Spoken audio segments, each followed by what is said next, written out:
Apa?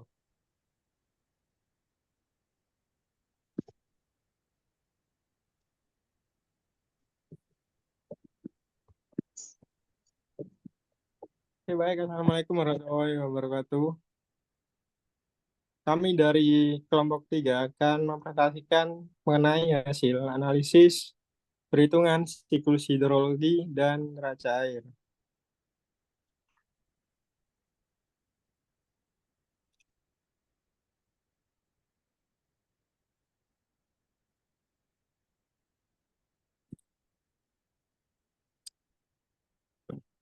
Oke, baik. Yang pertama yaitu pendahuluan.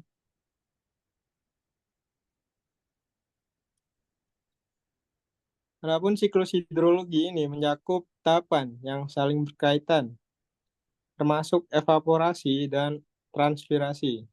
Evaporasi adalah proses perubahan air dari bentuk cair menjadi uap air.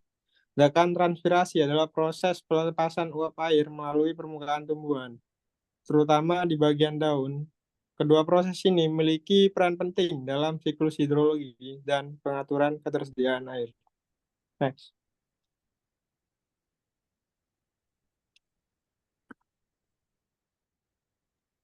Ya, selanjutnya pengertian terkait evaporasi. Evaporasi merupakan proses penguapan air dari suatu permukaan ke udara, baik itu dari tumbuhan, tanah, maupun air.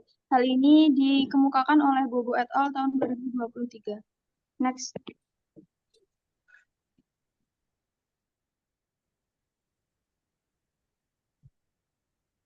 Selanjutnya, terkait evaporasi tanah, berdasarkan hasil data penimbangan dan perhitungan acara 1, didapatkan evaporasi tertinggi terjadi pada hari Minggu, sebesar 15,53 mm per hari, dan nilai evaporasi terendah terjadi pada hari Senin dengan nilai minus 21,5 mm per hari.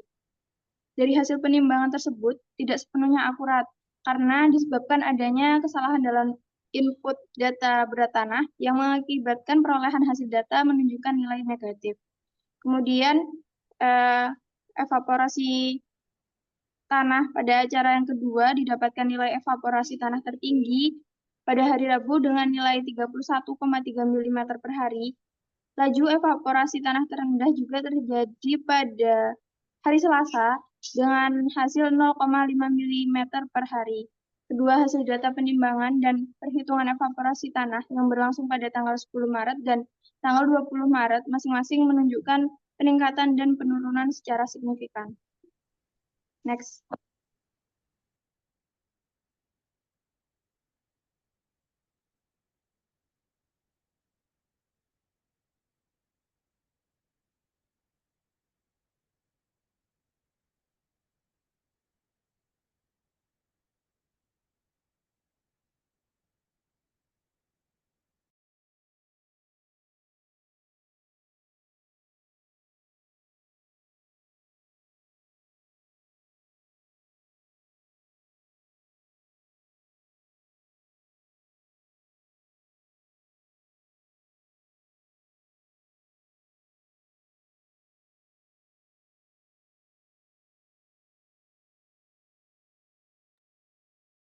Baik, selanjutnya yaitu evaporasi air permukaan.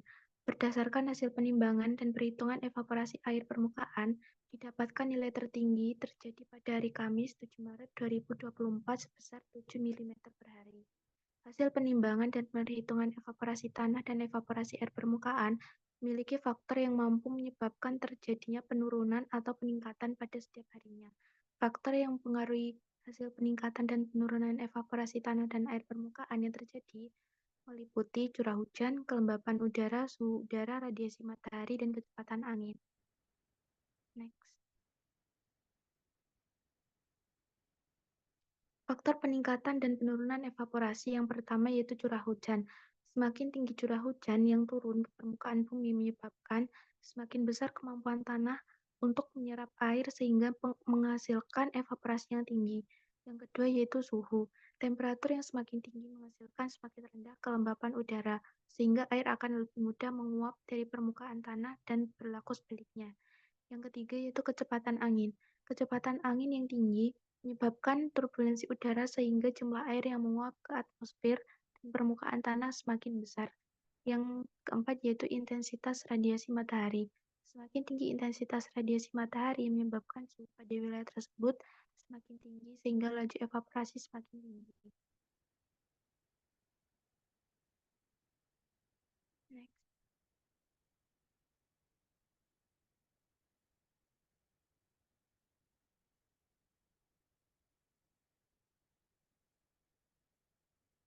Baik, untuk selanjutnya yaitu evapotranspirasi. Evapotranspirasi adalah gabungan dua proses dari siklus hidrologi, yaitu evaporasi dan transpirasi. Evapotranspirasi juga bisa didefinisikan sebagai proses hilangnya air akibat adanya penguapan yang terjadi di permukaan tanah dan tanaman. Sehingga evapotranspirasi ini mampu menggambarkan kondisi banyaknya air yang hilang. Nah, berikut ini ada gambaran proses evaporasi.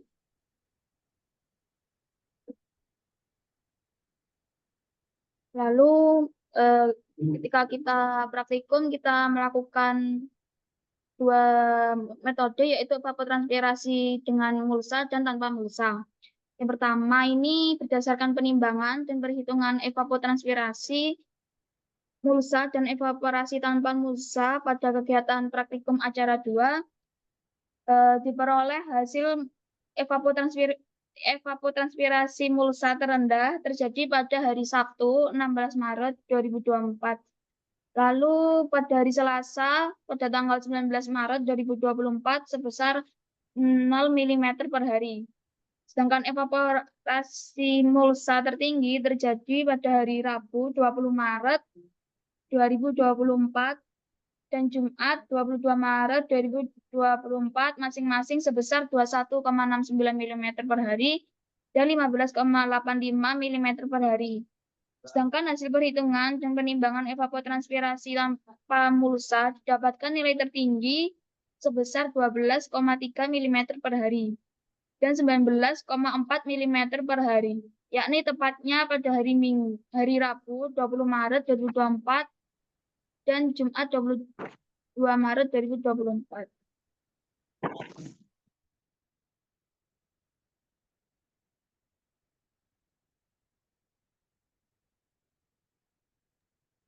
Berikutnya terkait definisi perkolasi dan kebutuhan air.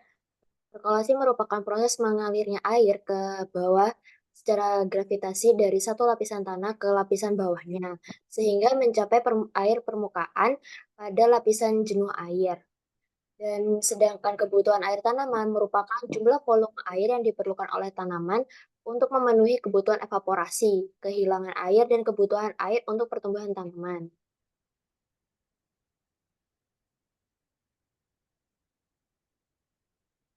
Berikut merupakan hasil dari kegiatan pengukuran perkolasi mulsa dan tanpa mulsa. Dari dua gambar tersebut menghasilkan nilai perkolasi mulsa tertinggi sebesar 6,61 mm per hari yang terjadi pada hari Rabu tanggal 21 Maret 2024. Perolehan nilai tertinggi ini pada perkolasi mulsa tidak sebanding dengan perolehan perkolasi tanpa mulsa. Perolehan hasil perhitungan tertinggi pada perlakuan tanpa mulsa sebesar 16,6 mm. Dan berdasarkan hasil perhitungan terdapat nilai minus itu disebabkan karena waktu kegiatan praktikum kemarin kelompok kami mengalami kesalahan dalam menyiapkan media tanam sehingga media tanamnya itu terlalu padat dan air susah untuk masuk ke dalam lapisan tanah.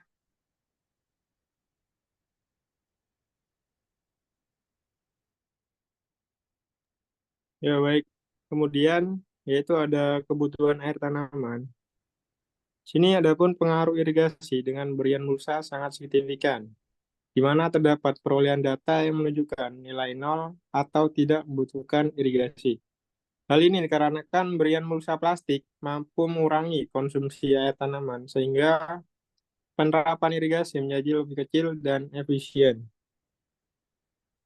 Hal ini berbanding terbalik dengan perlakuan irigasi tanpa mulsa, menunjukkan terdapat 3 hari wadah perlakuan membutuhkan pasokan air, tepatnya pada hari Senin, 19 Maret 2024 hingga Rabu 21 Maret 2024. Hal tersebut terjadi karena perlakuan irigasi tanpa mulsa lebih mudah untuk mengalami penguapan atau evaporasi karena langsung terkena sinar matahari dibanding perlakuan irigasi mulsa. Selain terkena sinar matahari, irigasi non mulsa ini juga terbuka kan, jadi udara juga bisa masuk. Next.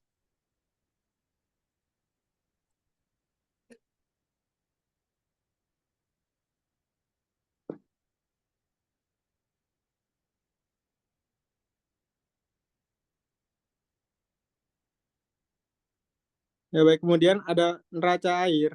Surplus terjadi pada bulan Januari hingga bulan Juni. Dapat dilihat pada grafik. Kemudian hal ini dikarenakan nilai curah hujan atau CH 75% lebih besar dari evapotranspirasi potensial. Surplus tertinggi terjadi pada bulan Januari dengan curah hujan 76% mencapai 280 mm. Selama periode bulan Juni sampai September terjadi defisit air, di mana jumlah evapotranspirasi aktual pada bulan tersebut berkisar 125 sampai 130 mm. Nilai ETA tersebut lebih besar dibanding curah hujan 75% pada bulan Juni sampai September. Hal ini yang menyebabkan terjadinya defisit air.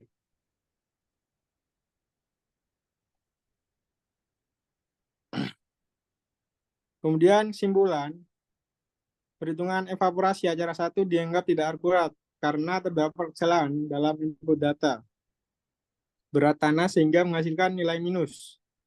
Kemudian kesimpulan 2, evaporasi mulsa dan tanpa mulsa menunjukkan hasil yang berbeda di mana nilai lebih kecil dan tanaman pada evapotranspirasi tanpa mulsa mati pada hari ketiga karena terlalu padatnya media tanam dan curah hujannya pada saat itu terbilang cukup tinggi.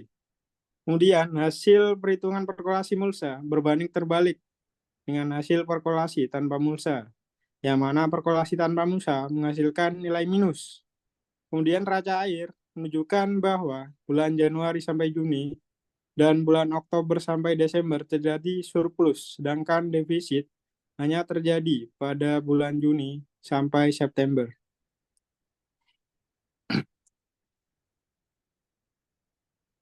Cukup sekian presentasi dari kelompok 3, kurang lebihnya mohon maaf. Wassalamualaikum warahmatullahi wabarakatuh.